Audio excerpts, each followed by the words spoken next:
Bharatiya Janata party, त्याचबरोबर Shiv Sena, Rashtrawadi Congress, Republican party आणि मनसे या सगळ्यांचं समर्थन घेऊन उभे असलेले श्री राहुल शेवाळे मार्केटमध्ये मुंबईच्या स्टॉक एक्सचेंजमध्ये आमच्या इनव्हिट मॉडेलला लॉन्च केलं. 7 दिवसाचा वेळ होता आणि मी त्यावेळी माझ्या परिवाराबरोबर गोव्यात होतो. पहिल्याच दिवशी 7 तासामध्ये आमचा bond issue 7 times over subscribe. ते जम्मू 18 टनेल बांधले आम्ही, त्या माझ्याच काळात बांधले, रस्ताही बांधला आणि तिथून यायच्या आधी कटरा.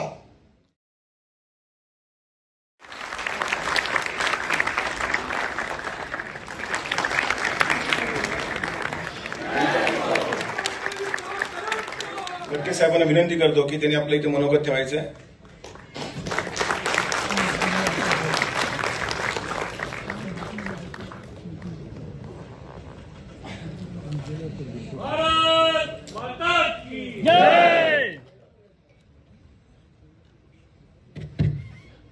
आपल्या या मतदारसंघातून भारतीय जनता पार्टी, त्याचबरोबर शिवसेना, राष्ट्रवादी काँग्रेस, रिपब्लिकन पार्टी आणि मनसे या सगळ्यांचं समर्थन घेऊन उभे असलेले श्री राहुल शेवाळे, माझे मित्र रणजित सावरकर, सदा सरवणकर, संदीप देशपांडे, राजेश शिरवळकर, विलास आंबेकर, जितेंद्र राऊत, सचिन शिंदे, निशिकांत पाठारे, मंचावर उपस्थित सर्व सन्माननीय अतिथीगण आणि उपस्थित बंधूंनो आणि भगिनींनो,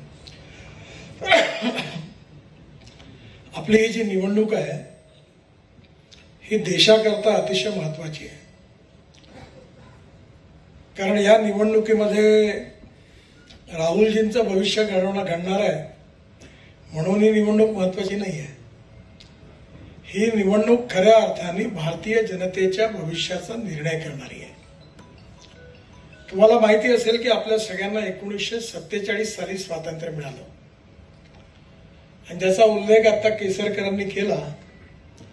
त्यावेळी आपल्या 1947 पासून 60 वर्ष काँग्रेस पक्षाला राज्य करण्याची संधी मिळाली. ग्रामपंचायत, नगरपालिका, महानगरपालिका, राज्य सरकार, भारत सरकार सगळ्या ठिकाणी काँग्रेस पार्टी होती. आणि त्यावेळी मुंबईमध्ये विशेष रूपाने आपल्याला आठवत असेल की श्रीपाद अमृत डांगे आपल्या इथून संसदेचे सदस्य होते. त्यावेळी कम्युनिस्ट पार्टी, समाजवादी पार्टी आणि एक स्वतंत्र पार्टी या 3 पार्टी त्यावेळी देशात प्रभावशाली होत्या. आणि कम्युनिस्ट पार्टीची जी स्थिती होती त्याच्यामध्ये आपल्या सगळ्यांना माहिती असेल की ते वर्ग विग्रहाच्या सिद्धांतावर विश्वास ठेवत होते. आणि आता कम्युनिस्ट पार्टी तर कुठे दिसतच नाही. केवळ आपल्या देशात दिसत नाही असं नाही. आपण जर आपल्या इथे हंगेरी या नावाच्या देशात गेले तर त्याची बुडापेस्ट म्हणून एक राजधानी आहे.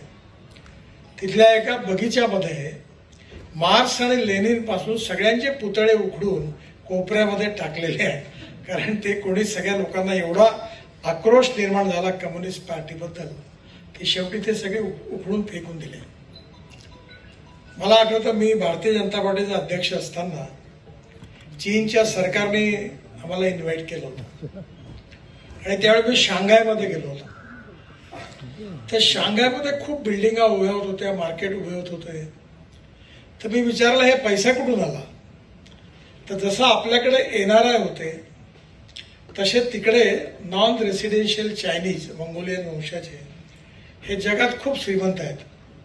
त्यांची मोठ्या प्रमाणावर इन्व्हेस्टमेंट आली आणि मी गमतीने विचारलं त्यांना की तुमच्याकडे फक्त लाल झेंडाच आहे, बाकी सगळं बदललं.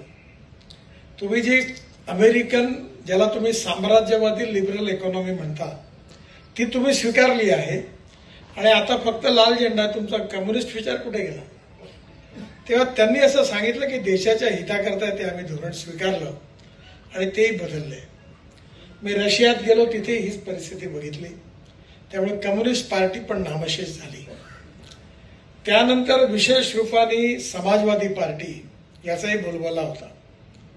SM जोशी, नागा गोरे, जॉर्ज फर्नांडिस, मृणाल गोरे, मधु दंडवते पण त्या पार्टीची पण आता डॉक्टर राम मनोहर लोहिया त्याचे संस्थापक होते आणि हळू ती पण पार्टी जवळपास संपली. एका दिल के टुकडे हुए हजार, कोई यहाँ गिरा कोई वहां गिरा अशी हालत त्या पक्षाची झाली. कम्युनिस्ट पार्टी आणि समाजवादी पार्टी संपल्यानं स्वतंत्र पक्ष जो होता, जो अमेरिकन साम्राज्यवादी आर्थिक व्यवस्थेचा समर्थक होता, तोही पक्ष नामशेष झाला. आणि काँग्रेस पार्टीने जे मॉडेल स्वीकारलं होतं ते मॉडेल जे होतं ते कम्युनिस्ट आणि समाजवादी या दोघांच्या मधल्या विचाराच्या आधारावरचं समाजवादी मॉडेल घेऊन ते आले. आणि तुम्हाला माहिती आहे की 60 वर्षात देशाचा काही विकास झाला नाही. देशाचा विकास करण्याकरता पैशाची गरज नाहीये, योग्य धोरणाची गरज आहे. आणि आज हीच सगळ्यात मोठी अडचण आहे.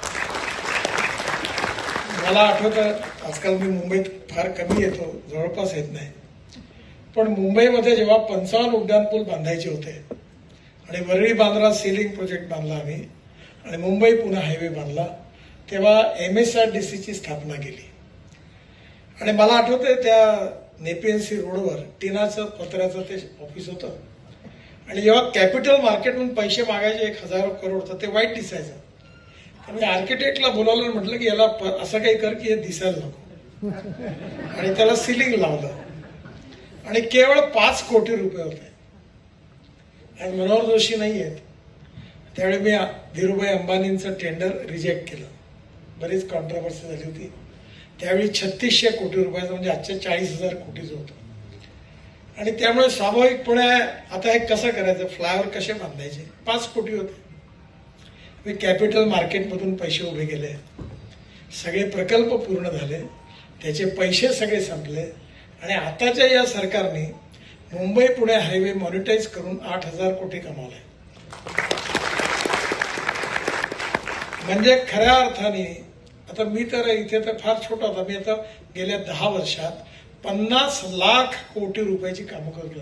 50 लाख.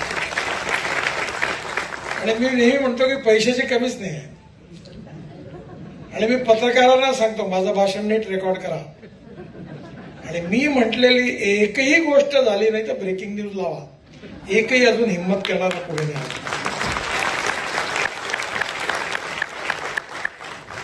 मी आता मुंबई ते दिल्ली 1 लाख कोटी रुपयाचा रोड बांधतोय. सुरत ते चेन्नई हा 45,000 कोटी लाखाचा रोड बांधतोय. 45,000 कोटी. सगळे कामं जवळपास पूर्ण होत आली आहे आणि पैशाची कमीच नाही आहे. मी ज्यावेळी आता कॅपिटल मार्केटमध्ये मुंबईच्या स्टॉक एक्सचेंजमध्ये आमच्या इन्व्हिट मॉडेलला लॉन्च केलं. 7 दिवसाचा वेळ होता आणि मी त्यावेळी माझ्या परिवाराबरोबर गोव्यात होतो. पहिल्याच दिवशी 7 तासामध्ये आमचा bond issue 7 times over subscribe झाला. म्हणजे पैशाचा पाऊस पडत होता. तो घाबरला आणि तो मला म्हणाला की एवढे पैसे वापस करणे ही समस्या आहे साहेब, आपण हे बंद करावं लागतं. त्या मुंबई स्टॉक एक्सचेंजमध्ये येऊन ती बेल वाजवून तो इश्यू बंद करावा लागतो. मी दुसऱ्या दिवशी विमानाने गोव्यावरून मुंबईला आलो, बेल वाजवली आणि तो इश्यू बंद केला. तर 7 टाइम्स ओव्हर सबस्क्राईब झाला होता. पैशाची कमी नाही आहे, इमानदारपणे काम करणाऱ्या लोकांची कमी आहे. कारण आम्हाला त्यावेळी अंबानींनी 40,000 कोटी म्हणजे 3600 कोटीचा रस्ता आम्ही MSRDC स्थापन करून 1600 कोटीत बांधला, म्हणजे 20,000 कोटीत बांधला. म्हणजे 16,000 कोटी आजचे आणि त्यावेळेचे 4,000 कोटी वाचले. 1800 कोटी जे फ्लायओव्हर होते ते 900 कोटीत पूर्ण झाले. आणि वरळी बांद्रा मी 420 कोटी रुपयात कॉन्ट्रॅक्ट देऊन 60-70% काम पूर्ण झालं. नंतर जे सरकार आलं त्यांनी ते काम रेंगाळत एवढं रेंगाळलं की त्याचे 1800 कोटी मुंबईकरांना भूर्दंड सहन करावा लागला. पण आज पैशाची कमी नाही आहे, कारण योग्य धोरणाची आणि नीतीची आवश्यकता आहे. आणि हे जे धोरण आहे, मी तुम्हाला आश्चर्य वाटेल, मी शिपिंगचा मंत्री होतो, पोर्टचा. बजेट माझं 800 कोटी रुपयाचं होतं. आणि तुम्हाला काय अंदाज असेल मी किती लाख रुपयाचे कामं योजना केली? 16 लाख कोटी. आणि माझं बजेट होतं 800 कोटी रुपयाचं. आणि तुम्हाला सांगताना मला आनंद होतो की आतापर्यंत 13 लाख कोटी रुपयाची कामं पूर्ण झाली. म्हणजे 5 वर्षात 800 कोटी धरले तर झाले 4000 कोटी झाले सागरमाला.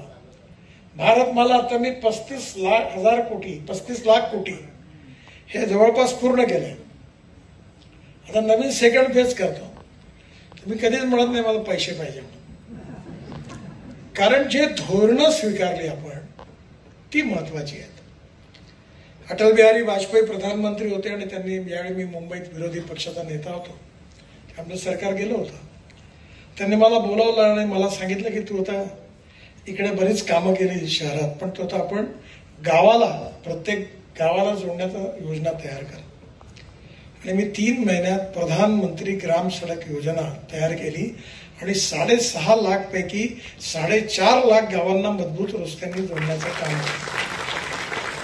हे जे पैसे वाचले, मला लोक म्हणायचे तुम्ही टोल लावला, तर मी त्याला म्हटलं मुंबई तू पुणे यायला तुम्हाला 8 तास लागतात. खंडाळ्याच्या घाटात तुम्ही आपली गाडीवर अटकून बसता. आता लोकांना आठवत नाही तो का 8-8, 9-9 तास टँकर उलटा झाला की तिथे लोक थांबायचे. विधानसभा थांबली होती एकदा, कारण सगळे पुणे अडकून गेले.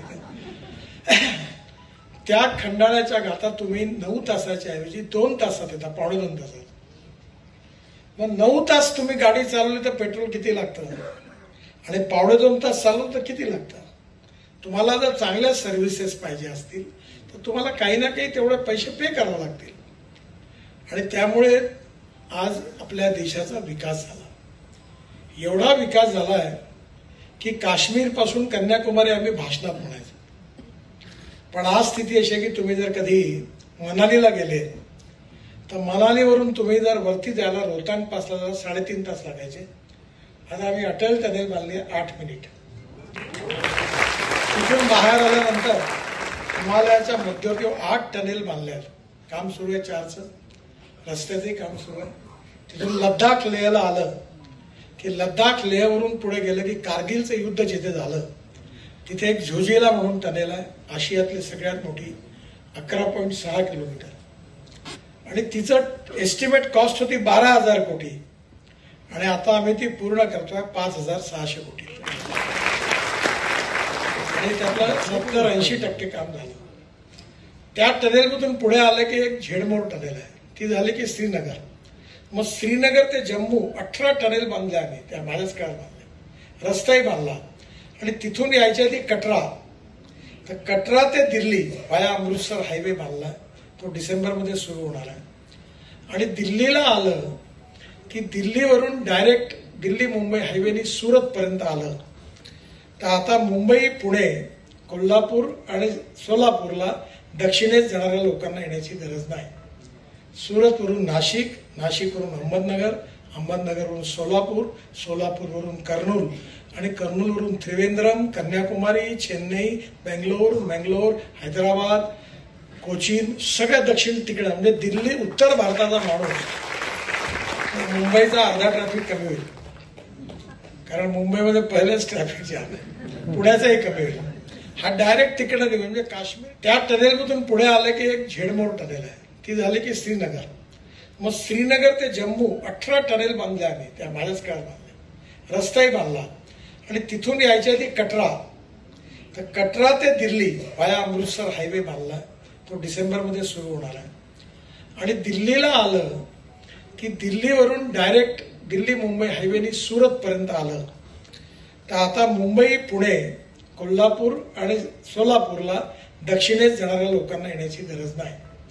सुरतवरून नाशिक, नाशिकवरून अहमदनगर, अहमदनगरवरून सोलापूर, सोलापूरवरून कर्नूल आणि कर्नूलवरून त्रिवेंद्रम, कन्याकुमारी, चेन्नई, बेंगलोर, हैदराबाद, कोचीन, सगळ्या दक्षिण तिकडे. म्हणजे दिल्ली उत्तर भारताचा माणूस, मुंबईचा अर्धा ट्रॅफिक कमी होईल, कारण मुंबईमध्ये पहिलेच ट्रॅफिक जाम आहे. पुण्याचाही कमी होईल.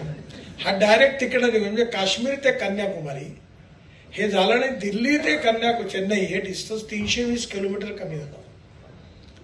लोकांचा विश्वास नव्हता होत. मी दिल्ली ते डेहराडून 9 तास लागायचे, मी आता रोड उद्घाटन करणार आहे 2 तास. जयपूरला 6 तास लागले, 2 तास. हे सगळे जे बदल का झाला, कारण आर्थिक धोरणं बदलली आणि म्हणून आज जी आर्थिक धोरणं आहे, जी नीती आहे, ती गरीब माणसाला केंद्रबिंदू मानून आपल्या देशाचा आर्थिक विकास कसा होईल याच्या आधारावर आधारित आहे. की या समाजातला तळागाळातला जो शेवटचा माणूस आहे, जो सामाजिक आर्थिक शैक्षणिक दृष्टीने मागासलेला आहे, त्या माणसाची प्रगती आणि विकास कसा होईल हे केंद्रबिंदू मानून बजेटचा पैसा जास्तीत जास्त गरीब माणसाच्या विकासाकरता खर्च झाला पाहिजे. आणि ज्या ठिकाणी पेईंग कॅपॅसिटी आहे तिथे पब्लिक प्रायव्हेट इन्व्हेस्टमेंटचा उपयोग केला पाहिजे. तुम्हाला आश्चर्य, मी मथुरेमध्ये वॉटर रिसोर्सेस मंत्री असताना एक प्रयोग केला. कारण मी नागपूरला 7 वर्षापासून आम्ही टॉयलेटचं पाणी विकतो. 7 वर्षापासून किती रुपये मिळत असतील आम्हाला महानगरपालिकेला? 300 कोटी रुपये मिळतात. म्हणजे टॉयलेटचं पाणी साफ करून महाराष्ट्र सरकारलाच विकतो. कोराडी खापरखेडा 20 प्रकल्पाला. मी आता मथुरेमध्ये 90 MLD जी स्लज होती त्याचा हायब्रिड एन्युटी मध्ये प्रोजेक्ट केला आणि तिथे इंडियन ऑइलची रिफायनरी आहे.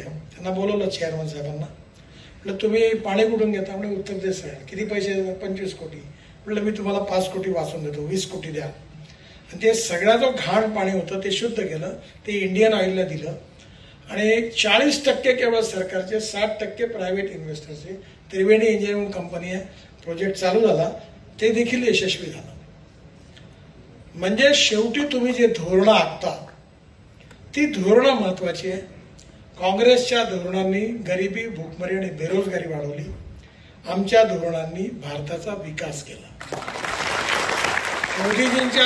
मोदीजींनी जे मिशन मांडलंय की जगातली 3री आर्थिक महाशक्ती आपल्या देशाला बनवायची आहे.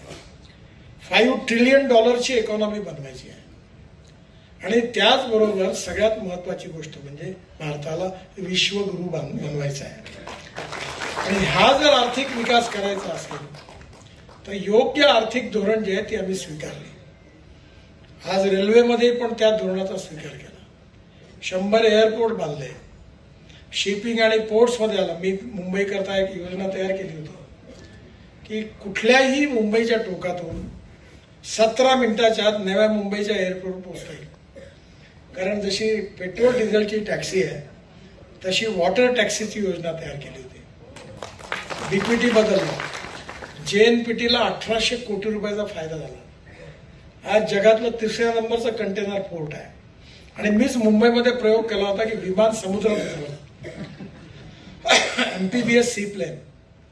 आणि माझी इच्छा होती की समुद्राच्या सगळ्या भागातून लोक पाण्यामधून विमानात बसतील, MPBS सी प्लेन वरतून उडतील आणि 4 ते 5 मिनिटात नव्या मुंबईच्या एअरपोर्टला पोहोचतील. म्हणजे अगदी तिकडनं वसई विरारपासून हे होऊ शकतं.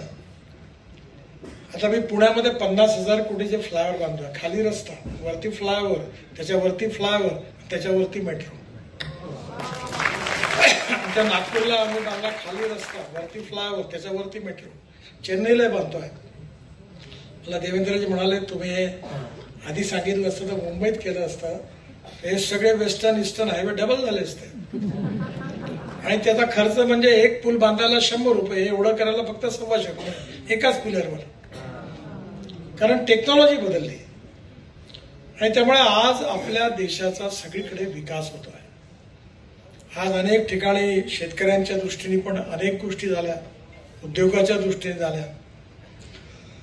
मुंबई तर आपलं आर्थिक कॅपिटल आहे आणि येणाऱ्या काळामध्ये हा जेवढा विकास होईल तेवढी रोजगाराची निर्मिती होईल. जर कॅपिटल इन्व्हेस्टमेंट आली तर रोजगाराची निर्मिती होईल आणि रोजगाराची निर्मिती झाली तर गरिबी दूर होईल. आणि म्हणून सुखी, समृद्ध, संपन्न हिंदुस्थान जर बनवायचा असेल तर आपल्या सगळ्यांना नरेंद्र मोदींच्या नेतृत्वाखालील NDAचं, भाजपचं आणि आपल्या सगळ्या मित्र पक्षांचं सरकार आणलं तर कंटिन्युटीमध्ये जर नीती या राहिल्या तर हा देश पुढल्या 5-10 वर्षात विश्वगुरू झाल्याशिवाय राहणार नाही हे निश्चित आहे. 10 वाजले आहेत त्यामुळे वेळेची कमी आहे. पण या मतदारसंघातून राहुलच्या रूपाने एक उत्तम खासदार उभे आहेत आणि त्यांनी आता जे सांगितलं की हिंदुत्वाशी जी शिवसेनेची कटिबद्धता होती त्या कारणाकरता शेवटी हे सगळं रामायण घडलेलं आहे. आणि म्हणून हिंदुत्वाचा विचार हा बाळासाहेबांचा विचार होता. आणि त्यामुळे येणाऱ्या काळामध्ये आपण सगळ्यांनी राहुलजींच्या धनुष्य बाणावर त्यांची बटन दाबून त्यांना प्रचंड मताने विजयी करावं अशी मी आपल्या सगळ्यांना विनंती करतो आणि माझं बोलणं संपवतो. धन्यवाद.